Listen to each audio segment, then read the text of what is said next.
오늘 우리에게 주시는 하나님의 말씀은 룻기 1장 15절부터 18절의 말씀입니다. 룻기 1장 15절부터 18절 말씀, 우리가 개역개정과 세번역으로 우리가 한 번씩 교독하도록 하시겠습니다.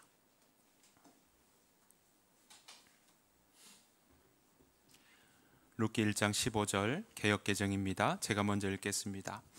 나오미가 또 이르되 보라, 내 동서는 그의 백성과 그의 신들에게로 돌아가나니 너도 너의 동서를 따라 돌아가라 하니, 룻이 이르되 내게 어머니를 떠나며 어머니를 따르지 말고 돌아가라 강건하지 마옵소서.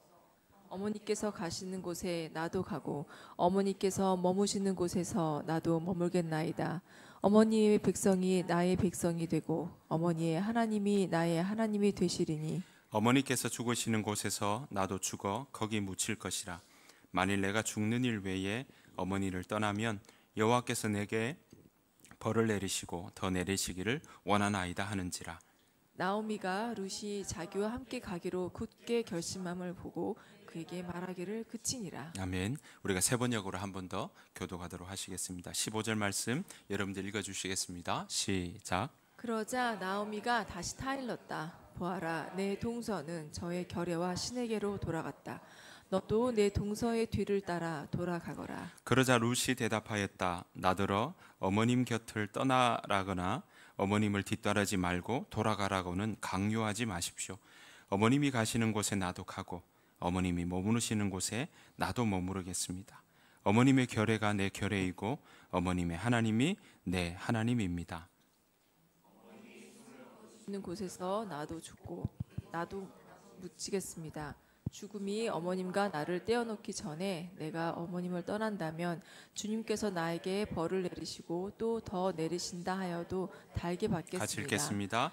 나오미는 룻이 자기와 함께 가기로 굳게 마음먹은 것을 보고 더 이상 말리지 않았다. 아멘. 오늘 믿음으로 걷는 삶이라는 제목으로 하나님 말씀 함께 나누기를 원합니다. 우리가 함께 보고 있는 이 룻기는요, 구약 성경에서도 비교적 짧은 본문입니다.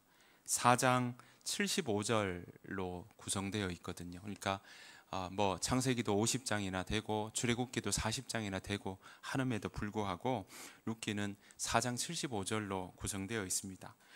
게다가 이 성경의 권별의 이름 중에도 이 이방 여인의 이름으로 된 것은 굉장히 특이한 그러한 본문이라고 이야기할 수 있습니다. 그런 유대 사회 속에 이방 여인의 이름으로 붙여진 성경을 매번 이들이 읽고 있는다고 생각해 보십시오. 특히나 유대인들의 그 특유의 배타적인 그 모습들 속에서 이방 여인의 이름으로 적힌 이 성경을 보고 있다 하는 것은 얼마나 이 비중이 크다, 또 중요하다라는 것을 우리는 다시 한번 생각해 볼 수 있습니다. 왜냐하면 룻이 보여준 그 믿음의 행적들과 또 나중에 우리가 보겠지만 룻이 가지고 있는 유대 사회의 중요한 역할들이 있기 때문에 그렇습니다. 룻은 사실 여러분 보시는 것처럼 모함 여인입니다. 엘리멜렉의 며느리이죠. 엘리멜렉은 여러분 아시는 것처럼 베들레헴 사람이었습니다. 베들레헴에 흉년이 들자 엘리멜렉은 나오미와 함께 모압 지방으로 그렇게 살고자 갔던 것을 우리는 알고 있습니다. 사실 엘리멜렉이 모압으로 갔던 것은 하나님의 명령 때문에 움직인 것도 아니고 하나님의 백성으로 하나님께서 이끄시는 그런 소유된 백성으로 살겠다고 했던 것이 이스라엘 백성들이었기에 그들을 하나님께서는 가나안 땅, 지금의 그 땅으로 인도하시고 그 땅을 차지하고 그 땅에서 누리며 살아가라고 말씀하셨는데, 그들 가운데 흉년이 들자 하나님의 뜻과는 관계없이 마침 사사시대에 각기 자기의 소견에 옳은 대로 행하던 그 시대의 흐름에 따라, 그 유행에 따라 그는 자기의 소견에 옳게 보이는 바로 모압 지방으로 그렇게 건너갔던 것이죠. 하나님의 인도하심도 없었습니다. 하나님을 향한 믿음도 그 가운데 녹아있지 않은 그런 선택이었습니다. 그래서 그 결과는 어땠습니까? 우리가 지금 보았던 것처럼 엘리멜렉의 가족은요, 가산도 기울었습니다. 엘리멜렉도 죽었죠. 그리고 두 아들 말론과 기련도 다 죽고 말았습니다. 아마 이 엘리멜렉도 상상도 못했겠지만 이 말론과 기론의 어머니인 나오미도 상상도 못했던 일이 그 가운데 벌어졌을 겁니다. 살고자 갔던 모압 지방입니다. 하지만 오히려 그 10년 만에 살고자 했던 그 희망의 그 청사진은 온데간데 없이 죽음의 그림자만 드리워져 있는 것입니다. 남은 것이라고는 무자식의 과부된 나오미, 그리고 과부된 두 며느리만 이제 덩그러니 남은 이 가족의 이야기가 바로 룻기 이야기의 시작입니다. 흉년을 피해 갔는데 그 가운데 오히려 더 심한 흉년만, 그 삶 가운데는 흉년만 남은 가족이라고 이야기할 수 있을 겁니다. 여러분, 지금도 자식이 없는 그 가족, 부모에게 있어서 어떤 희망이 있겠습니까? 자식을 먼저 보낸 그 가족의 마음에는 어떤 희망을 꿈꾸며 살아갈 수 있겠습니까? 어쩜 이리도 나에게 지지리도 복이 없냐고 이야기하지 않겠습니까? 근데 그때 나오미는 어떤 결정을 내립니까? 우리가 지지난주 보았던 것처럼 베들레헴으로 돌아가겠다라는 결정을 했습니다.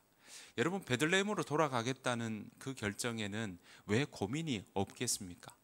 여러분, 떠나올 때는 우리 나 흉년 피해서 갑니다. 다음에 봅시다. 모압 지방은 잘 살고 있으니까, 그 땅은 너무 좋으니까, 늘 샘이 흐르고 그 땅은 비옥하니까 거기에서는 잘 살 수 있을 것 같아요. 우리는 여기에서 흉년을 벗어나서 거기에서 좀 잘 살겠어요 하며 친지들에게, 주변 이웃들에게 그렇게 작별의 인사를 고하고 넘어왔지 않았겠습니까? 그런데 지금 나오미가 다시 베들레헴으로 간다라고 할 때는 마음 가운데 옆에 이웃들도 생각이 날 것이고 친지들도 생각이 날 것이고, 친지들 앞에 무슨 이야기를 하겠냐는 거죠. 어떤 이야기로 이야기하겠냐는 거죠. 이때는 전화기가 있었던 시대가 아니니까 그저 잘 살겠지 하는 그러한 상황으로 있었을 텐데, 지금 다시 베들레헴으로 돌아간다 할 때 얼굴과 얼굴을 맞대며 하는 이야기 속에 이 나오미는 어떤 이야기를 해야 될까? 나오미의 입에는 도대체 내가 무슨 말로 그 이웃과 그 친지들을 보아야 될까? 그런 생각을 하지 않았겠습니까? 그렇게 고민하는 나오미의 심정을 여러분 생각해 보십시오. 그 심정이 어떻겠습니까? 하지만 나오미는요, 그런 심정과 그런 고민들을 뛰어넘어서 베들레헴으로 돌아가기로 결정했던 것입니다. 하나님께서 자기 백성을 돌보셔서 다시 베들레헴이 회복되고 있다, 회복되었다는 소식을 들었고, 다시금 여호와 하나님께서 약속하시고 베풀어 주신 그 땅으로 돌아가는 것이 자기에게도 회복의 시작이라는 것을 그는 마음에 알았던 것입니다. 그래서 10년 동안 살았던 살림을 정리하고 돌아오려고 길을 나선 것입니다. 그때 나오미는 자기의 길 앞에 이제 두 며느리의 미래에 대한 고민들이 그 앞에 있었습니다. 그래서 오르바와 룻에게 친정으로 돌아가라고 이야기를 했던 거죠. 왜냐하면 미망인이나 이혼당한 여인이 친정집으로 돌아가는 것이 바로 그때 당시의 율법이었기 때문에 그렇습니다. 인간적으로 봐도 룻이 나오미를 따라간다는 것은 가능하지 않았다라고 이야기할 만큼 어려운 상황입니다. 왜냐하면 베들레헴으로 돌아가면 나오미는 친정으로 돌아가는 일이지만 모압 여인 룻에게는요, 친정과 가까운 곳이 아니라 오히려 정말 전혀 낯선 땅, 거기 가면 이방인이 되는 그 지역으로 가고 있는 것입니다. 나오미도 룻에게 함께 갈 수 없다고 하면서 너의 동서 오르바와 같이 너도 돌아가라 라고 이야기를 하고 있는 겁니다. 자, 룻기 1장 15절입니다. 나오미가 말했습니다. 보아라, 내 동서는 자기 민족과 자기 신들에게로 돌아갔다. 너도 내 동서와 함께 돌아가거라. 시어머니 나오미의 말에 며느리 오르바는 자기 집으로 돌아갔습니다. 이게 지극히 당연한 일입니다. 우리로 따진다면 합리적인 선택입니다. 그런데 룻은요, 오르바와는 다른 선택을 합니다. 자, 그 말에 16절 룻은 이렇게 대답을 합니다. 그러자 룻이 말했습니다. 저더러 어머니를 떠나라고 하건 어머니 뒤를 따르지 말라고 하지 마십시오. 저는 어머니가 가시는 곳에 따라가고 어머니가 사시는 곳에서 살겠습니다. 어머니의 백성이 제 백성이고 어머니의 하나님이 제 하나님입니다. 룻이 이렇게 선택하고 있습니다. 룻은 나오미를 따라가겠다고 결정합니다. 게다가 나오미가 가는 곳에 따라가고 나오미가 머무는 곳에 계속 같이 있겠다는 겁니다. 그렇게 결정하게 하고 있는 걸 보게 됩니다. 사실 룻은 따라가지 않아도 됩니다. 오히려 룻은 따라가면 도리어 손해보는 일이, 감당해야 할 수많은 일들을 겪어야 합니다. 여러분 생각해 보십시오. 정말 자기의 앞길을 생각한다면 뭐가 더 합리적이겠습니까? 뭐가 더 타당한 일이겠습니까? 수지타산을 따진다면, 자기의 앞길을 생각한다면 자기가 지금 친정에 머물고 오히려 모압 지방, 나고 자랐던 이 지방에서 살고 다시 재혼하는 그 일들이 어쩌면 더 편하고 유리하고 그것이 더 합리적일 수 있다고 생각할 수 있습니다. 왜냐하면 룻은 모압 족속 여인이니까요. 유대인 지방인 이 베들레헴에 가게 되면 모압 족속은 당시 유대인에게도 어떻게 보면 아주 저급한 취급을 당했습니다. 개만도 못한 취급을 받기도 했습니다. 룻이 유다 땅으로 간다면 심각한 인종차별을 겪어야 하는 상황입니다.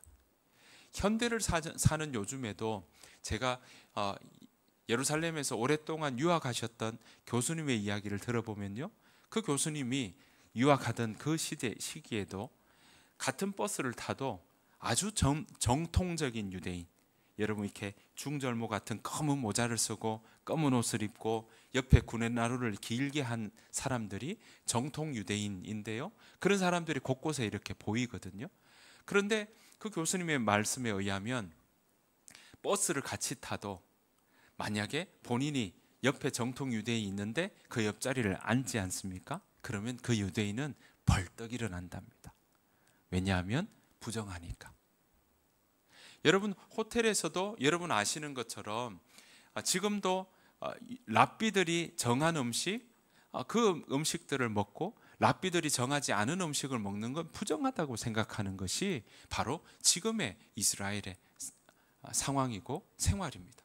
그래서 관광객들이 유대인 이스라엘 땅을 관광할 때 이 숙소에서 우리가 늘 외국 나가면 여러분들 고추장 들고 가시고 김 들고 가시지 않습니까? 그럴 때 신신당부합니다. 그 함께 먹는 아랍 계열의 팔레스타인 지역에는 괜찮지만 유대인들이 많이 사는 그 지역에는 숙소에서 또 호텔의 음식에서 김이나 이 고추장이나 이런 것을 올리면 그 그릇이, 접시가 부정하다고 그것을 버리거나 깨버리는 일들이 있으니까 제발 여기서는 보이는 데서는 먹지 말아달라고 그렇게 부탁하는 것을 우리는 볼 수 있습니다. 그만큼 유대인들에게서는 이방인들에 대한 편견과 그리고 그 이방인들에 대한 대하는 모습들이 이렇게 분리하고 나누려고 하는 모습들이 있습니다. 지금도 그런데 그 옛날 사사시대에는 오죽했겠냐 하는 겁니다. 남편이 죽으면 자기가 살던 고향으로 가던 관행이 당시에 있었기에 집으로 가는 것이 오히려 룻에게도 편하고 아주 자연스러운 일입니다. 기다리며 이 가정에서 며느리로서 그 본분을 하며 지켜야 하는 것은 이제 끝났으니까, 그래서 나오미도 그에게 친정으로 돌아가라라고 권하고 있는 상황입니다. 그러니까 며느리로 계속 있는 건 룻에게 어떤 명분도 있는 것은 아닙니다. 있어야 될 의무도 없는 것입니다. 아무리 찾아보아도 룻은 나오미를 붙잡고 쫓을 이유도 없고 끝까지 충성할 이유도 보이지 않습니다. 흔히 사람들이 이야기하는 어떤 유산을 물려받기에 기다리며 있겠다는 지극히 계산적인 조건도 지금 없습니다. 물려받을 유산이 많으니까 나 여기 계속 있을래. 그럴 유산도 없다는 거예요. 뭐가 남아 있습니까? 나오미에게 지금 뭐가 남아 있습니까? 아무것도 없습니다. 자, 그런 상황에 룻은요, 나오미를 따라가겠다고 합니다. 시어머니 나오미가 며느리에게 앞으로 해줄 수 있는 게 아무것도 없습니다. 아무리 찾아봐도 딱히 꼽을 만한 것이 없는 상황이 바로 지금의 상황입니다. 그런데 룻은 지금 뭐라고 이야기합니까? 어머니가 가시는 곳에 내가 따라가고 어머니가 사시는 곳에 내가 함께 머물겠습니다 라고 고백하고 있습니다. 게다가 뭐라고 이야기합니까? 어머니의 백성이 제 백성이 되고 어머니의 하나님이 나의 하나님 되십니다 라고 고백하고 있는 것입니다. 여기에 본인의 결정에 근거가 있는 겁니다. 사랑하는 성도 여러분, 그동안 나오미가 하나님의 명령이 아니라 자기 생각대로 흉년을 피해 모압 땅에 이사해 살면서 며느리 룻을 맞이했습니다. 룻은 그동안 나오미의 삶을 10년 동안 지켜보았지 않았겠습니까? 잘못된 판단으로 이방 땅 모압까지 땅 와서 손에 잡은 것 없고 다 잃어버린 상황도 지켜보았습니다. 그러나 다시 나오미가 모압 땅에서 베들레헴으로 돌아가려고 하고 있고 또 그 나오미의 삶을 지금까지 돌아보면서 이 룻은 혼자 남은 이 나오미를 사랑하는 그 마음만큼은 그대로 가지고 있다는 거죠. 이 시어머니 나오미를 향한 그 사랑의 마음들은 그대로 가지고 있다라는 것을 우리는 볼 수 있습니다. 자, 그런 와중에 나오미가 베들레헴으로 돌아가겠다라는 것은 뭡니까? 내가 하나님 거로 돌아가겠다. 내가 하나님께서 함께 하시는 그 자리로 돌아가겠다라고 하는 그 마음들이 그 가운데 일어나고 있는 것을 룻은 옆에서 지켜보았던 겁니다. 나오미는 모압 지방에서 10년 동안 지내며 얼마나 많은 고통이 있었겠습니까? 두 아들을 떠나보내는 자식을 잃어버리는 것에 대한 고통, 그리고 남편을 잃어버린 그 고통, 그리고 형편이 점점 살고자 왔던 이 땅에서 점점 가세가 기울어지는 그 여러 가지 어려움들을 겪는 그 속에서 나오미가 다시금 돌아가서 내가 그 자리에서 회복하는 그 길이 바로 그 땅에 있다는 것을 이야기하는 그 시간들에 대한 이야기들이 룻에게도 들려왔지 않았겠는가라는 겁니다. 그러기에 돌아가겠다는 고백으로 결단 내리는 나오미의 모습을 룻은 옆에서 묵묵히 지켜보았을 겁니다. 그 어머니를 곁에서 지켜보면서 왜 나오미가 돌아가기를 원하는지, 그리고 그 돌아가는 그 속에 하나님께서 베들레헴을 회복시켰다는 그 이야기를 전해 듣고 그 하나님이 어떤 하나님인지를 듣기도 했을 겁니다. 룻은 그러한 나오미를 바라보며 그 나오미를 사랑하는 그 사랑과 그리고 그 나오미를 향한 사랑과 함께 그 하나님이 누구이신지를 살피며 또 그 하나님이 누구이신지에 대한 믿음이 룻에게 조금씩 생겨나가고 있는 것입니다. 자, 그러는 중에 나오미가 결단했습니다. 이제 베들레헴으로 돌아가겠다고. 말로만이 아니라 이제 결단하고 짐을 챙기고 돌아가는 나오미 앞에 룻도 결정해야 될 시기가 왔던 것입니다.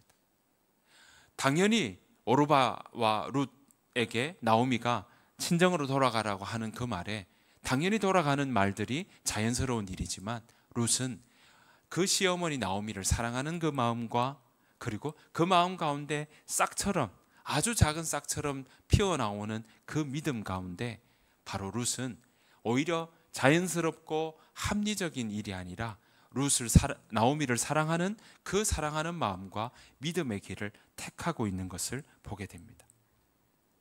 룻은 그래서 지금 새로운 길, 자연스럽고 합리적인 길이 아니라 정말 한 번도 가보지 않은 그 땅으로 시어머니와 함께 걸어가는 길을 택하고 있는 것입니다. 룻은 어떤 의미에서 나오미를 사랑하는 그 마음이 가장 컸던 것을 우리는 볼 수 있습니다. 왜냐하면 그 외의 일에서는 이렇게 선택하는 일은 어떻게 그냥 객관적으로 본다면 그것은 쉬운 일이 아니고 오히려 어리석은 판단처럼 보이고 계산이 맞지 않고 손해보는 일처럼 느껴지는 것이 바로 오늘 룻의 결정과 판단입니다. 그런데 룻은 지금 시어머니 나오미를 사랑하는 그 사랑을 택했고 그리고 믿음을 택하는 것을 보고 있습니다. 여러분, 남을 이웃을 내 몸과 같이 사랑하는 일은 곧 하나님을 사랑하는 일과 이어지죠. 그래서 예수님께서도 뭐라고 이야기합니까? 십계명을 줄이면 이웃을 내 몸, 하나님을 마음과 뜻과 정성을 다해서 하나님을 사랑하는 것과 이웃을 내 몸같이 사랑하는 것, 이 두 가지로 요약할 수 있다고 말씀하셨지 않았습니까? 그러니까 오늘 룻도 이 나오미를 사랑하는 그 사랑은 바로 하나님을 사랑하는 것과 이어지고 있다라는 것입니다. 자, 왜 이렇게 그 룻은 이런 결정을 할 수 있었을까요? 그 마음 가운데 사랑과 믿음이 그 가운데 자라기 시작했기 때문에 그렇습니다. 여러분, 믿음은 보이지 않습니다. 그렇지만 보이지 않는 믿음은 보이는 상황을 이겨낼 힘을 줍니다. 여러분, 보이지 않는 믿음이지만 여러분, 보이지 않는 그 믿음은 보이지 않는 사랑으로 또 보이지 않는 그 사랑을 이루어낼 수 있는 힘을 주고, 또한 눈에 보이는 여러 가지 문제와 풀리지 않는 상황과 그리고 앞으로 헤쳐나갈 일들이 가득 보이는 그 일들을 이겨내고 뛰어넘어갈 힘을 그 믿음은 준다라는 것입니다. 룻은 그래서 여러분, 그 믿음이 있기에, 그 사랑이 있기에, 보이지 않는 사랑이 있기에, 보이는 이 상황이 분명히 가면 힘들고 분명히 가면 어렵고 분명히 가면 수많은 사람들이 손가락질하고 다른 사람이네, 이방인이네 하는 수많은 이야기가 들리는 것이 예측이 되지만 그 예측을 뛰어넘을 수 있는 힘이 그 가운데 일어났다는 것입니다. 여러분, 믿음은 보이지 않습니다. 때로는 믿음으로 택하는 일들은 비합리적으로 보이기도 합니다. 하지만 보이지 않는 믿음은 보이는 상황을 이겨내게 합니다. 오늘 본문에서 룻은요, 처음으로 자신의 의지로 하나님을 선택하고 섬기겠다고 합니다. 여러분, 이러한 힘은 어디에서 나올까요? 바로 믿음입니다. 룻은 사실 앞으로 어떤 일이 일어날지 모르지만 그 선택은 앞으로 수천 년 동안 또한 지금까지 기억됩니다. 여러분, 앞에 이야기 말씀드린 것처럼 이 선택 때문에 룻이 자신의 마음으로, 자신의 결정으로 내가 어머니의 하나님이 나의 하나님이 되고 어머니의 백성이 내 백성이 되겠습니다 하는 이 믿음의 결정이요, 지금까지 이어오고 우리가 함께 이야기하고 그 룻이라는 이름을 함께 지금 나눌 줄 그 당시 결정했던 룻은 어떻게 알았겠습니까? 전혀 모르죠. 전혀 이야기가 안 되죠. 어떻게 그걸 꿈꾸겠습니까? 그것 전혀 보이지 않았습니다. 하지만 믿음으로 선택하고 사랑으로 선택했던 그 결과의 일들은요, 지금까지 우리가 함께 그 믿음의 일들을 회자하고 또 함께 이야기 나누는 길까지 이어지고 있다라는 것입니다.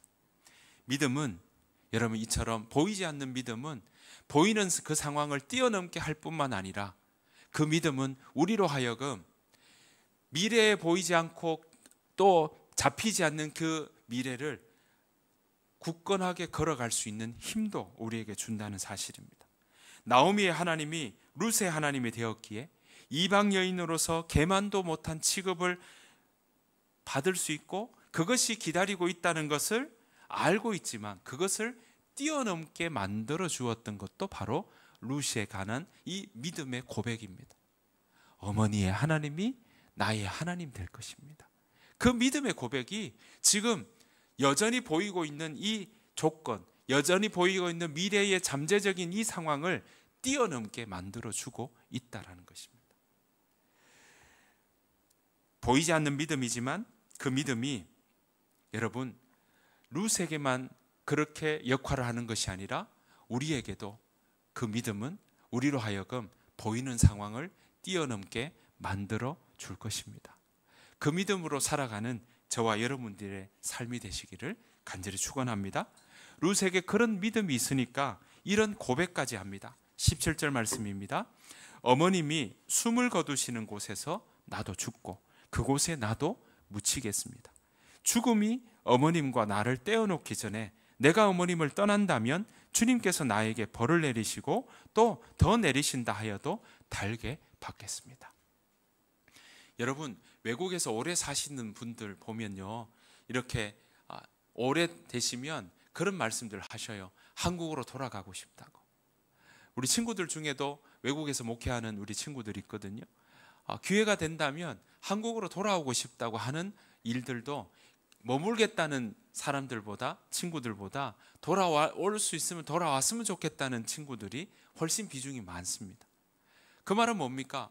네, 옛날 살았던 어릴 때 익숙하던 자리, 또 그렇게 유년 시절 지냈던 그 자리로 또 외국 나가면 한국에 대한 향수병들이 생기지 않습니까? 그런 마음이 있는데 오늘 지금 이 룻은 뭐라고 이야기합니까? 어머님이 숨을 거두시는 곳에 나도 죽고 그곳에서 나도 묻히겠습니다 라는 고백까지 하고 있다는 것입니다. 우리가 보기에는 정말 합리적이지 않은 모습입니다. 하지만 믿음은 이런 고백을 하도록 만들어주고 있다는 것입니다. 여러분, 우리가 사는 시대는 합리적인 판단을 원하는 시대입니다. 이유가 분명해야 되고 원인과 결과에 대한 부분들이 납득이 되어야만 움직이는 시대입니다. 게다가 우리는 미래에 대해서 좀 잘 예측이 되고 또 눈에 보이고 손에 잡혔으면 좋겠다고 하는 바람을 가지고 우리는 살아가고 있습니다. 왜냐하면 그게 확실하니까요. 그런데 눈에 보이지 않는 미래에 대해서 뭔가 눈에 보이고 귀에 들리면 좋겠다는 그러한 마음들은요, 우리만 가진 게 아니다라는 겁니다. 우리 모두는 미래에 대한 그런 눈에 보이고 귀에 잡히는 미래를 우리는 꿈꾸고 그런 바람들이 있다라는 것입니다. 제가 이번에 오늘 김인규 권사님 기도해 주신 것처럼 여러분들의 기도 중에 정말 잘 성지순례를 잘 다녀왔습니다. 날씨가 일단은 너무 좋았습니다. 네, 가는 내내 날씨가 좋았고요.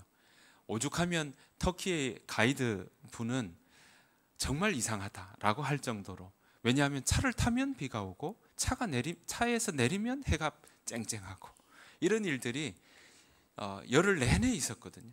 그리스에서는 그런 일들은 하나도 없고 계속 화창한, 제가 단톡방에 올려드렸던 것처럼 그런 날씨가 화창했던 부분들이 있었습니다. 그 중에 제가 이번에 그리스에서 보았던 갔던 지역 중에 하나는요, 바로 델포이 또는 델피라고 하는 지역입니다. 사진에 보이시는 것처럼 여기가 바로 델피라고 하는 곳입니다. 여기는요, 아테네에서 북서쪽으로 한 180km 정도 떨어진 곳입니다.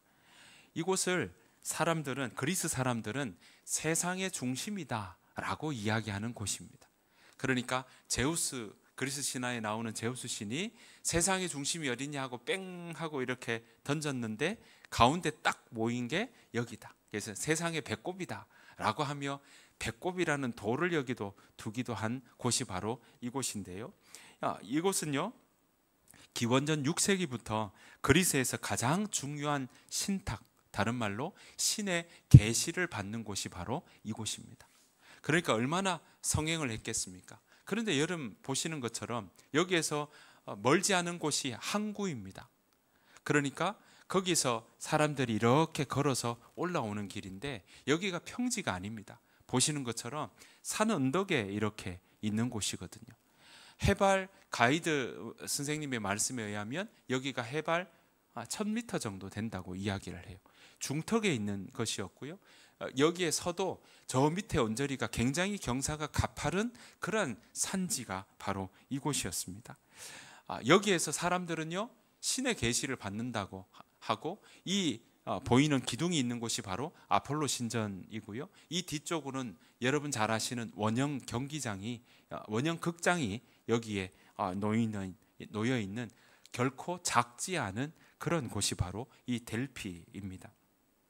이곳은 이런 신의 계시를 받고자 하는 사람들이 줄을 지어 왔던 곳이고, 가상의 그림으로 이렇게 옆에 있는 박물관을 보았더니 정말 큰 지역이라는 것을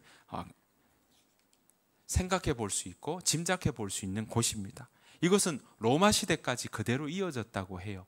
그런데 로마에서 기독교가 국교로 정해지는 그때까지 흥행하던 곳이었습니다. 그래서 이곳은요, 지금은 이렇게 되어 있지만 우리가 사도행전 16장은 로마가 국교로 되기 전의 이야기니까 사도행전 16장에 보면 귀신 들려 점치는 여종이 나오거든요. 그 귀신 들려 점치는 여종도 바로 이곳에서 온 귀신 들려 점치는 여종이라고 생각하고 또 학자들은 그렇게 보고 있습니다. 사도행전 16장 16절에 보면 이렇게 나와요. 어느 날 우리가 기도하는 곳으로 가다가, 여기 지금 빌립보거든요, 귀신 들려 점을 치는 여종 한 사람을 만났는데 그는 점을 쳐서 주인들에게 큰 돈벌이를 해주는 여자였다. 그러니까 이 귀신 들린 여자가 델포이에서 그렇게 신의 계시를 받고 신탁하던 그런 여인도 이 빌립보까지 온 것 아닌가, 그렇게 학자들은 보고 있다 하는 이야기입니다. 그 말은 뭡니까? 이때 당시도 사람들도요, 뭐 한다고요? 점치는 거를 우리는 그때 당시 사람들도 그렇게 원했다는 거죠. 그만큼 사람들은 점을 쳐서라도 미래에 대해서 알고 싶다는 겁니다. 지금 시대에도 어떻습니까? 네, 여기 샤롯시길에 여러분 보시면 타로점 보는 것만 해도 4곳이 넘습니다.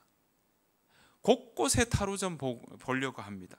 왜 그렇습니까? 그 미래에 대해서 누가 귀에 들려주고 눈에 보여주기를 원하기 때문에 그렇습니다. 여러분, 가만히 보면요, 오늘 말씀을 우리가 다시 한번 생각해 보면 두 며느리 중에 오르바는 지극히 타산적이고 상식적이고 합리적인 길을 선택했습니다. 자기 친정으로 돌아가는 것은 당연하고 상식적인 일이죠. 성경 어느 곳에서도 이런 오르바의 선택, 친정으로 돌아간 선택을 잘못되었다고 이야기하지 않습니다. 반면 룻의 선택은 우리의 입장으로 본다면 이건 비합리적입니다. 타산적이지 않습니다.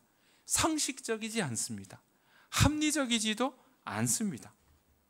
지금 룻은 비합리적인 삶의 길을 선택하고 있습니다. 그런 결심을 하고 있습니다. 다른 말로 표현한다면 믿음의 길을 선택하고 있다는 것입니다. 여러분, 그렇다고 해서 하나님이 룻에게 너 룻 비합리적인 그 길을 택해라, 시어머니를 따라가거라 라고 하나님이 강요하시나요? 아니요, 강요하시지 않습니다. 모든 것은 룻이 자발적으로 선택하고 있습니다. 자발적 선택을 한 룻은요, 그 자발적 선택한 결과가 뭡니까? 그 하나님의 놀라운 역사에 앞으로 동참하게 되는 그 문을 열고 있다는 사실입니다. 오르바는 오르바의 선택의 길로 갔습니다. 하지만 룻은 앞으로 어떻게 될지 모르지만 지극히 비합리적인 길이지만 하지만 그 믿음의 길을 문을 열었고 시어머니 나오미를 선택하고 사랑하고자 하는 그 선택의 길을 열었습니다. 그 길은 앞으로 우리가 지금 이야기하는 것처럼 놀라운 역사들이, 놀라운 일들이 룻의 인생 가운데 일어나게 될 것입니다. 그렇다고 시어머니 나오미를 쫓아가겠다고 선택하던 그때 하나님이 쨍하고 미래를 보여준 것도 아닙니다. 하나님이 멀리 그 앞길을 선하게 보여준 것도 아닙니다. 그 선택을 내릴 당시 룻은요, 앞으로 어떤 일이 일어날지 전혀 몰랐습니다.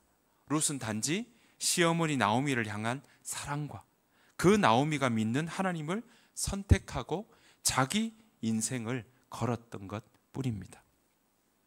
사랑하는 성도 여러분, 여러분이라면 어떤 선택을 했겠습니까? 지금 우리가 사는 시대에, 우리가 사는 사회는 합리적으로 계산하라고 가르칩니다. 꼼꼼히 따져보라고 말합니다. 성공할 수 있는 길만 가라고 우리에게 속삭입니다. 그래야 화려한 이력이 생기고 또 높은 연봉이 보장될 거라고 우리에게 가르쳐주고 있습니다. 우리가 이 땅에 잘 살아가는 건 누구나 바라는 원함이죠. 그 누구나 잘 살아가기를 원하고 행복하게 살아가기를 원하는 그 길 가운데 사회가 가르치는 길이 있다면 오늘 성경도 우리에게 어떤 길을 가라고 우리에게 가르쳐주고 있다는 것입니다.